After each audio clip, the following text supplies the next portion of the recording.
સત્પુરુષ આત્મામાં રમણતા કરે એટલે તો સત્પુરુષ કહે ને, તો બીજા બધાને પુરુષોને બહેનો જ કહીએ જ ને. એને સત્પુરુષ કેમ કહે છે કે વિષય રમણતાની બદલે બ્રહ્મ રમણતા છે. અને સત્પુરુષને સદગુરુ કોણ બનાવે છે? આપણે. જ્યારે આપણામાં શિષ્યત્વ પ્રાપ્ત થાય ત્યારે જ એ આપણા સદગુરુ કહેવાય. Very very clear. સંત પાસે આવે છે અને કહે છે, સેક્રેટરીને કહે છે કે જરા કહેજો ને, અમે ફલાની જગ્યાથી આવ્યા છે, અમે એમના ડિસાઇપલ છે. એટલે ગુરુજીએ સાંભળ્યું ને કીધું, તમે ડિસાઇપલ નથી, તમે ડિવોટી છો. There is a difference between devotee and disciple. Devotee, maybe you have liked him very much. એના પ્રવચનો સાંભળો છો અને એમનું પ્રવચન તમને ગમે છે. અમે રોજ ટીવી પર જોઈએ છે અને અમે એક દિવસ બી ચૂકતા નથી. Very good, you are a devotee. But to be a disciple you need to things. You need to be ready to be instructed. તમને કંઈ કહે અને તમને પછી આર્ગ્યુ કરવાનું મન થાય કે રિક્વેસ્ટ કરવાનું મન થાય, ત્યાં સુધી you are not a disciple. Then you are a devotee. I am not degrading you too much. I am degrading you fully. Because you are not a disciple. Because you are not ready to be instructed. The moment you are instructed, you either want to defend, justify, argue. Argue શબ્દ તો બહુ એના માટે, let me use a better word, request. But you are not ready to be instructed, number one. And only if you are following the discipline laid by him. આજ્ઞા બોલવું હોય તો આજ્ઞા બોલો. If you are ready to follow the discipline, if you are following the discipline, then only you can call yourself a disciple.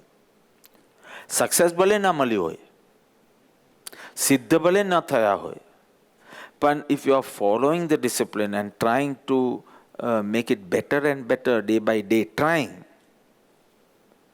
ત્યાં સુધી disciple.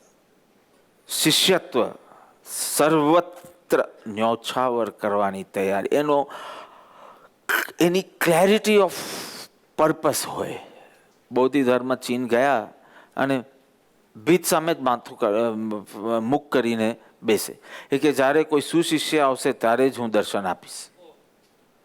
એની ખ્યાતિ ઘણી સાંભળેલી, ઘણા લોકો આવે, પણ પીઠના દર્શન થાય એક ફરે જ નહીં.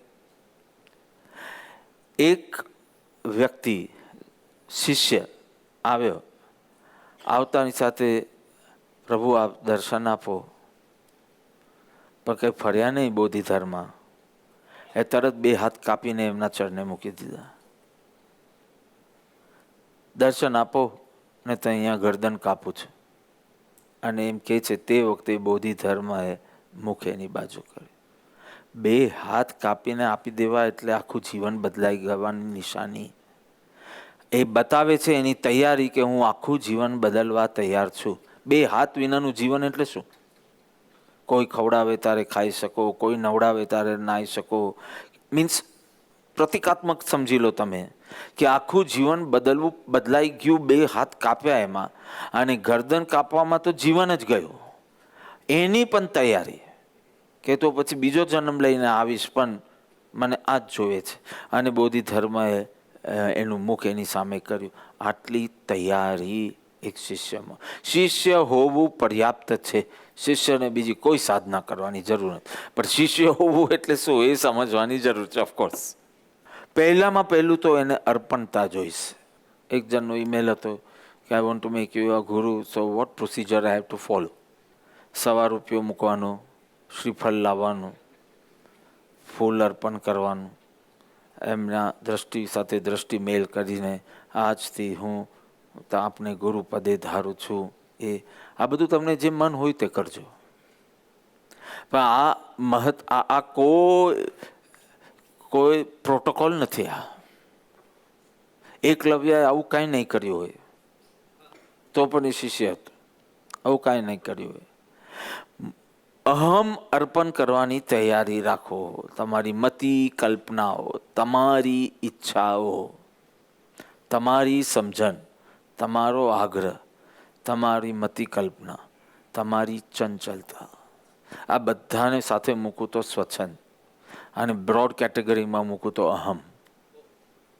અહમ એટલે અહીંયા લવિંગ યોર સેલ્ફ મોર દેન હિમ. બસ. લવિંગ યોર થિંકિંગ, લવિંગ યોર મૂડ્સ. લવિંગ યોર મૂડ્સ અત્યારે મન નથી થતું કરવાનું. ગુરુની આજ્ઞા છે આ જ ટાઈમે આમ કરવાનું, અને કરી લઈશ ને હું આખા દિવસમાં પૂરું તો કરી લઈશ ને. સો ધીસ ઇઝ લવિંગ યોર મૂડ્સ. તારી સમજણ, લવિંગ યોર થિંકિંગ, કન્ડિશનિંગ, બિલીફ્સ, એવી રીતે બસ આટલું. And it is very very difficult. જો બહુ મોટો ન થા, નાનો રે એમાં મજા. જેટલા મોટા થશો ને માં પણ એની કેડ પરથી નીચે તને ઉતારી દેશે. તમે જેટલા મોટા થશો, અહંકારના સંદર્ભમાં બોલું છું, તમે જેટલા મોટા થશો એટલા તમે ગુરુ તમને કેડ પરથી નીચે મૂકીને આંગળી, અને પછી તો આંગળી પણ નહીં. હું નેગેટિવ સેન્સમાં હમણાં બોલું છું, વિવેકના અર્થમાં નથી બોલતો, અહંકારના અર્થમાં બોલું છું. મોટા નહીં, જેટલા બને હું તો સૌથી નાનો છું. કોણ બોલ્યું? બ્રહ્મચારીજી કે હું તો સૌથી નાનો છું, તારા ભક્ત વર્ગમાં હું તો સૌથી નાનો છું. એ નાનો રહ્યા અને લલ્લુજી મુનિના કેડ પર જ રહ્યા. કપ રકાબી વચ્ચેનો એક સંવાદ. કપમાં ચા છે, નીચે રકાબી છે, અને કપ એનો અહંકાર છે કે તું તો નીચે છે અને હું તો તારી ઉપર બેઠો છું. એટલે રકાબીએ કીધું કે એ ભલે, પણ તું બધાને ગરમ ચટકો જ આપે છે, તારે હું ઠંડી જ રહું છું. રકાબી ઓલવેઝ ઠંડી હોય અને કપ ઓલવેઝ ગરમ હોય. કોઈ કપ પકડવા જાય એટલે તમે શું કહેશો? રકાબી પકડો, કપ ગરમ છે. અને બીજું એમ કીધું કે તને હંમેશા કાનથી પકડે છે અને મને 5 આંગળીઓથી ઉચકે છે.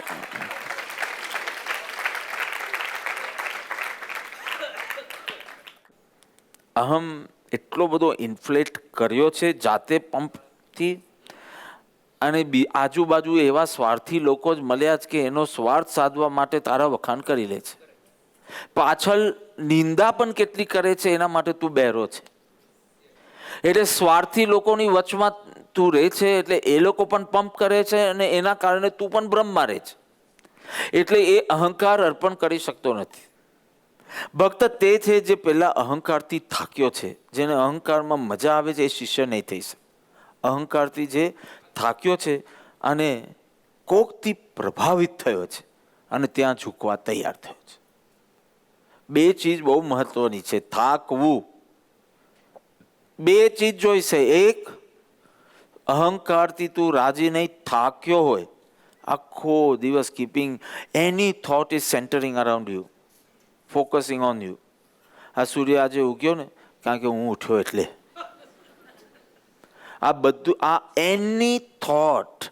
તમે તમારા થોટ્સ થોડા ટાઈમના ચેક કરો કે જેમાં હું નથી. કોક વખત વિશ્વ કલ્યાણની ભાવના, એમાં બી થાય કે એવી ભાવના હું કરું છું, એમાં એ પાછો હું આવી જાય. તમે કોશિશ તો કરી જુઓ, હું વિનાનો વિચાર, અહમ કેન્દ્રિત વિચાર ન હોય એની કોશિશ કરી જુઓ તો તમને સમજાશે કે શું સાધના તમારે કરવાની જરૂર. બધે જ પાણીમાં પણ તમે જુઓ ને તો માછલી જોતા નથી, તમારો પ્રતિબિંબ જુઓ છો. એટલે એ અહંકારની અર્પણ. Guru works on your ego only. આસક્તિના જ્ઞાન તો બહુ સિમ્પલ છે. મોકાન હાઈએસ્ટ અહંકારની છે. અજ્ઞાન તો તમે છોડવા જ રેડી છો, તમારી તૈયારી જ છે કે અમને જ્ઞાન આપો ને. આસક્તિ, થોડા સંસ્કારો તમને નડશે, પણ તમે એની અંદર દોષ બુદ્ધિ લાવીને લાભ બુદ્ધિ ન કરો અને દોષ બુદ્ધિ જુઓ તો ધીમે ધીમે એ પણ છૂટે. અહંકાર તમે છોડવા તૈયાર નથી. આ બંનેનો એક્સ્ટ્રીમ જુઓ. અજ્ઞાન તમે છોડવા જ તૈયાર છો અને અહંકાર તમે છોડવા જ તૈયાર નથી. Guru works on your ego only. અર્પણતા જોઈશે, કારણ you will be corrected every minute, and maybe that is the purpose why you came there. You will be burnt many times. ઘણી વાર દાટશે, કારણ કે આ છે ને ઇન્ફર્નો છે. દેખાય છે જલહલ જ્યોતિ સ્વરૂપ તો કેવલ કૃપા નિદાન, એવું જ સમજીને હું ગયો. કે આમ એકદમ શાંત ને સ્થિર જ્યોતિ છે, પણ જેટલો પાસે ગયો ઇન્ફર્નો મળ્યો મને, કે એમાં મને એમ થાય કે નહીં એટલું જલ્દી મને સમ્યક દર્શન કે મોક્ષ નહીં જોઈએ. મને તો થોડી મજા કરતા કરતા બધું ફર કરીને ભસ્મ કરી નાખ. So you will get many times you will get burnt also. ગુરુ તેજ. હવે દુનિયા તો કઈ ડજાડતી નથી. How can a fire burn fire? How can a fire burn fire? He is fire, of course. And even if you are a fire of mumukshutta, it cannot burn you. What is it burning? What is not fire? That is getting burnt. એટલે મુમુક્ષુતા સાથે જે તારી બધું અહંકાર, આસક્તિ, આગ્રહ છે એ દાજે છે. જો ખાલી મુમુક્ષુતા સાથે જા તો તું દાજવાનો કોઈ અનુભવ જ નહીં કરે, because fire can't burn fire. Is it making the whole mark very clear? કે એ તો તારી ઇમ્પ્યોરિટીઝ, નેગેટિવિટી તને લાગે કે ના લાગે, તું દાજો એટલે સમજી લાગજે આ તારી મુમુક્ષુતા નહોતી. Why have you come? So that your impurities, which even you did not realize, gets detected and removed. If that was your purpose, why should you feel burnt? You should feel awakened. તમે કયો શબ્દ હાય હાય વાપરો એટલે તમે દાજ્યાનો અનુભવ કર્યો છે, અને કે અહો ઉપકાર આ આવ્યો તો તમે અવેકનિંગનો અનુભવ કર્યો છે.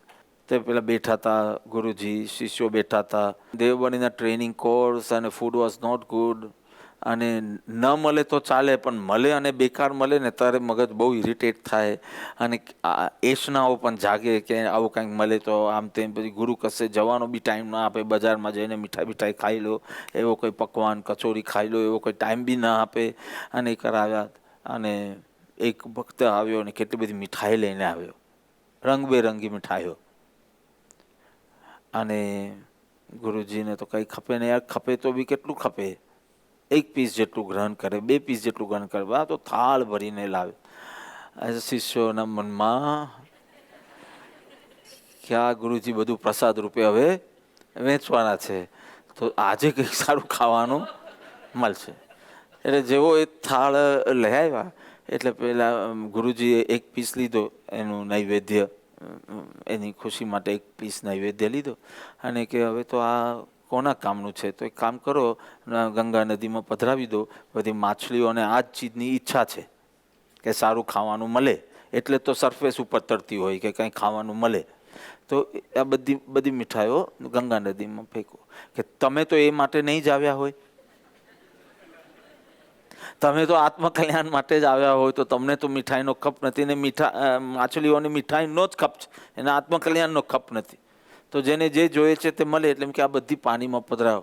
ત્યારે સડનલી એ લોકોને તો કે ઓ આપણે તો કયા કામ માટે અહીંયા આવ્યા છે, અને કેમ આ ડિટૂર કેમ થઈ ગયા, આ ડિવિએટ કેમ થઈ ગયા, આ ડિસ્ટ્રેક્ટ કેમ થઈ ગયા, આ વિક્ષેપણ શક્તિ એ કેમ એનું કામ કરવા લાગ્યું, અને એ વિવેક શક્તિથી મેં કેમ અટકાવ્યું નહીં. શું થવું છે તારે? તારે પંડિત થવું છે કે શિષ્ય થવું છે ગુરુ પાસે? બિકોઝ પંડિત થવું હોય તો તને ઇન્ફોર્મેશનમાં રસ રાખવો જોઈએ, અને શિષ્ય થવું હોય તો તારે ટ્રાન્સફોર્મેશનમાં રસ. પંડિત થવું હોય તો તારે બોજો વધારવો જોઈએ, શિષ્ય થવું હોય તો તારે નિર્બોજ થવું જોઈએ. શું થવું છે એ નક્કી કર. કેવો ત્યાગ અપેક્ષિત છે. એક સ્ત્રીને જુઓ, એની મેરિડ પીપલ યર, તો જસ્ટ રિકલેક્ટ ધોઝ ડેઝ કે જ્યારે તમારી લગ્નની કંકોત્રી, એમાં હાથ ઊંચો કરો ને, એમાં કંઈ વાંધો નથી, આખી જિંદગી આટલું તો ત્રાસ ભોગવો છે, થોડું ભોગવી લો. અને લગ્નની કંકોત્રી, અને પછી તમારા લગ્ન નિર્ધાર્યા, અને મંડપ મુહૂર્ત થયું, ને મહેંદી, ને આ કરતાં કરતાં કરતાં હસ્તમેલાપ સુધી પહોંચ્યા, અને ત્યારે તમે કેટલું બધું છોડ્યું, તમને ખુદને ખબર નથી તમે કેટલા ત્યાગી છો. હું તમને સમજાવું. તમે કુટુંબ છોડ્યું, પરિવાર છોડ્યો, તમે નામ છોડ્યું, કેટલાકના નામ બી બદલાય, અટક તો છોડી જ તમે. મા બાપ છોડ્યા, ઘર છોડ્યું, પરિવાર છોડ્યું, કુટુંબ છોડ્યું, સ્વાદનો પણ ત્યાગ કર્યો હશે. તમારે આ ઘરની રસોઈ ને તમારા ઘરની રસોઈ બી જુદી હશે.